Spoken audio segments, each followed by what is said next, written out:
Welcome back to the channel. I am Coach Chris McMahon, and today we are talking everything alcohol and fat loss. Oh, that's a non-alcoholic brew because I am an alcoholic, but I can talk a lot about alcohol and how it does affect your fat loss. Before we go any further, make sure you have notifications turned on, you're subscribed to the channel, and that you leave a comment below with any questions you might have. You give a thumbs up if you find this video helpful. And look, if you have no idea where to get started with your fat loss, I have a helpful free calorie calculator. Just click the link below and get it, and I guarantee you're going to know exactly what to do. Alcohol and fat loss, there's a lot of information out there right now. A lot of people like to say you can't drink alcohol and lose fat. It's horrible for your body. You should abstain.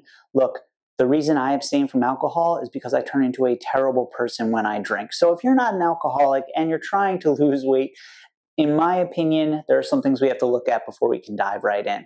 Number one, macros. Now, in my last video, I talked all about how to figure out your macros for protein, carbs, and fat. It's a really helpful video. You'll be able to click it, check it out. But we have to remember that there are 4 macronutrients. All right, there's protein, carbs, fat, and alcohol. Alcohol is one of them. So for protein, there's 4 calories per single gram. For carbohydrates, there's 4 calories per single gram. For fat, there's 9 calories per gram, and for alcohol, there's 7 calories per gram. So like everything, it's one of the macronutrients. People don't talk about it as often, but that's one thing we want to understand, because the only way you can lose weight or gain weight is if you are in a calorie surplus to gain weight, or if you're in a calorie deficit to lose weight.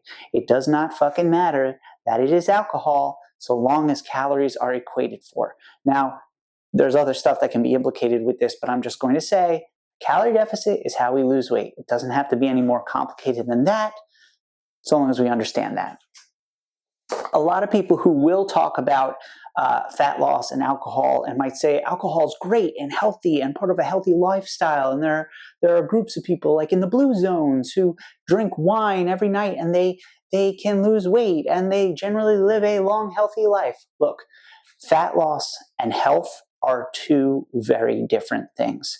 You could be a relatively lean person and be very unhealthy. What I will say is people who live in, like, let's talk the blue zones, people who live in those areas, the reason why they're drinking is they are drinking in moderation.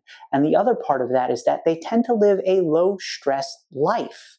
High stress, moderate alcohol probably has bad outcomes. Low stress, moderate alcohol intake, a well-balanced diet, things can work out fine. But we have to understand that if you're just looking at data itself and picking out information, that's not actually what we want to be doing. We want to look at the whole picture. Where we do run into trouble is how much you're drinking, right? We're talking about moderate drinking here. If we are going beyond the moderate level, you're going to run into 2 big clusterfucks. Clusterfuck number 1 is going to be your eating. When you tend to drink and you get drunk, your inhibition is going down. You get a case of the drunchies. You might overconsume quite a bit.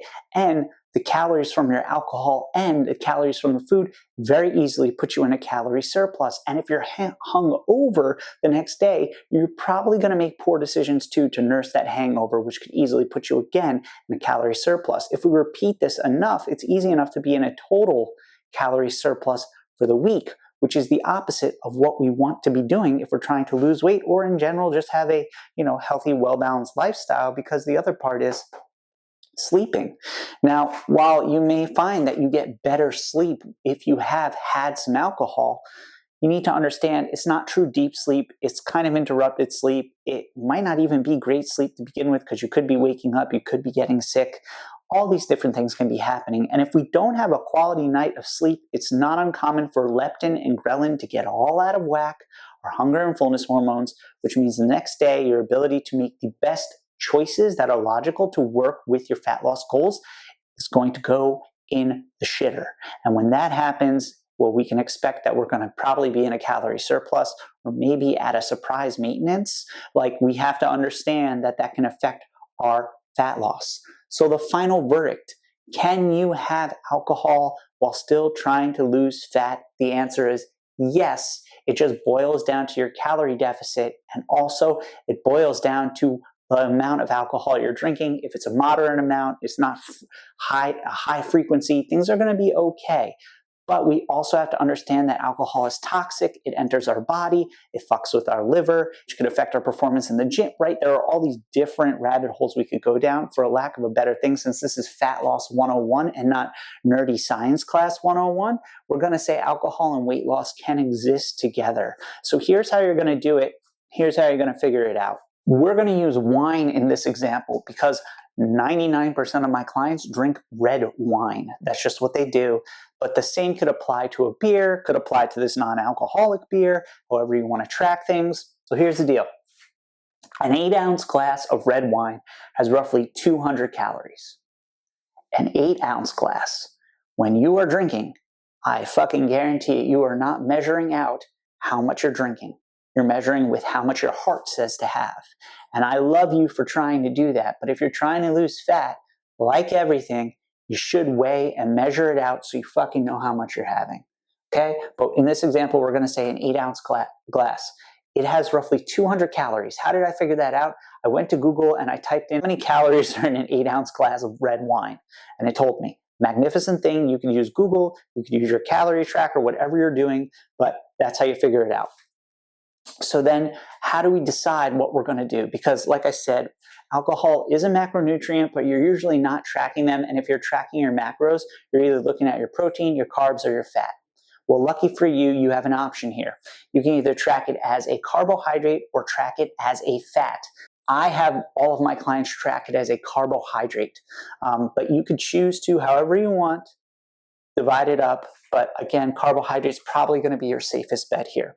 So for a 200-calorie glass of red wine, to figure out your carbohydrates, you would take that macro number for it, right? There's 4 calories per single gram of carbohydrate. So I would take 200 calories and divide it by 4, and that would give me 50 grams of carbohydrates. There is roughly 50 grams of carbohydrates in an 8-ounce glass of red wine. 50 carbohydrates, liquid calories, tend to be a fucker when it comes to weight loss because we don't actually realize how much we're consuming. We're not getting full from it, and we're more likely to eat more from it when it's alcohol. If we want to look at it from fat, we would do 200 calories divided by 9 to give you 22 grams of fat, which is quite a lot of fat too. I like to think of it as, if I'm having that alcohol, if you're having that alcohol, what does that mean that you're consuming less of? Less food. In a fat loss phase, your goal is to eat as much as possible while staying full. If we're drinking an exorbitant amount of alcohol, like example number 2, you're going to find it's very easy to be super hungry and overconsume. Because in reality, when you're going out to eat, you're not getting 1 glass of wine. You're getting 2 or 3 glasses of wine. And let's say those glasses of wine, they actually do measure out and they are 8 ounces. Well, you're getting 2. That's 16 ounces of red wine. 16 ounces of red wine, quick math, that's 400 calories. 400 calories. Now we're going to do the math again. 400 calories divided by 4 is 100 grams of carbohydrates coming from 2 glasses of wine. Think about all the things that you could eat that would keep you full for longer. Maybe this 100 grams of carbohydrate is putting you over your specific macro goal for that day if you're tracking macros. But even if you're tracking your total protein goal and your total calorie range, what if it's pushing you over on your calorie range? It's something you can play around with, and I'm going to give you a tip when we get through this. Fat would be 200 calories, would be 400 calories. Let's fix this, because I know you at home, you're going to be upset. It doesn't say 400 calories. 400 calories divided by 9 is 44 grams.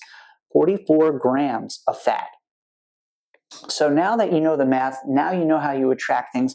What's more important? The important thing here is how we can kind of like game plan this. Like, how can we make sure if I am going to have alcohol, like how can it actually not fuck up my progress? Well, here's what you have to understand. 1, single days, not going to ruin anything. It takes multiple times doing this, but if you do it enough, week over week, if you travel for work and go out to work dinners and you're not really tracking things and gets out of the way, it's very easy for things to snowball. So what I suggest is having a plan.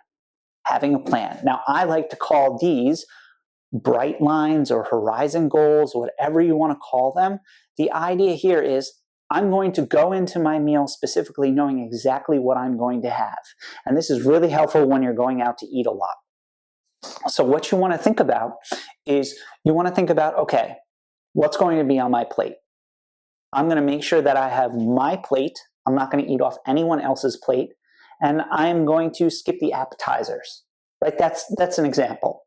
Some of my clients, especially during the summer season, they're going to a lot of barbecues. And for them, it's a matter of saying, I'm going to have one plate with all the things I enjoy having, and I'm going to have a 2-drink max. Like, that's what I'm going to do. Okay, so that's how we can incorporate alcohol to that. We can have a 2-drink max. The second part of this is you're going to pre-log the alcohol you plan on having. Pre-log the alcohol you plan on having so you can actually see how much you're having. Case in point, if you know you're going to get 2 glasses of red wine when you go out on that business dinner, because you always get 2 glasses, you're going to pre-log 2 glasses of red wine. And then you're going to see it's 400 fucking calories, and that means you have to get a baked potato. We don't want to do that. So maybe then you go, you know what? I'll get 1 glass of red wine, then I'll have some more wiggle room at that meal. Planning ahead is going to make it easier for you to still include the things you enjoy while losing weight, but also actually still lose weight and not have to be in a calorie deficit longer than you need to be. So that's one big thing that I could suggest. Pre-logging your calories for your alcohol, your calories for your meals for the day is going to be a game changer, and also having a horizon goal for yourself, because then you can check back in and be like, what was the agreement I made with myself? Can I stick to that agreement? And the third thing I like to do for all of my clients, at least once or twice or maybe 3 times per year, is a dry month. Just 30 days without alcohol. 30 days without it. Not saying alcohol is a problem, not saying alcohol is going to prevent you from losing weight, but I am saying if you can't go a few days without drinking, well, you might be drinking a non-alcoholic brew just like me.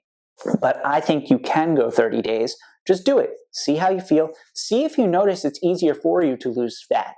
Now, in essence, it's not because of the alcohol. It's because of the choices you make lumped in with the alcohol, right? But if you find, hey, it's easier for me to lose weight. Hey, my sleep is better. Hey, my energy is better. Hey, my skin is better. Hey, my workouts are going better. Then you know that your relationship with alcohol is one that needs a little bit of work, a little bit of self-care. So that's everything you need to know about Fat Loss 101 for alcohol and weight loss. It doesn't have to be more complicated than that, and look at this artist rendering.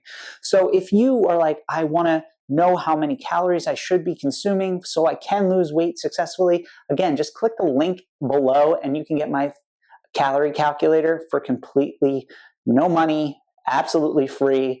All I need is your email address and I'll send it right to your inbox, and I promise I'll never spam you.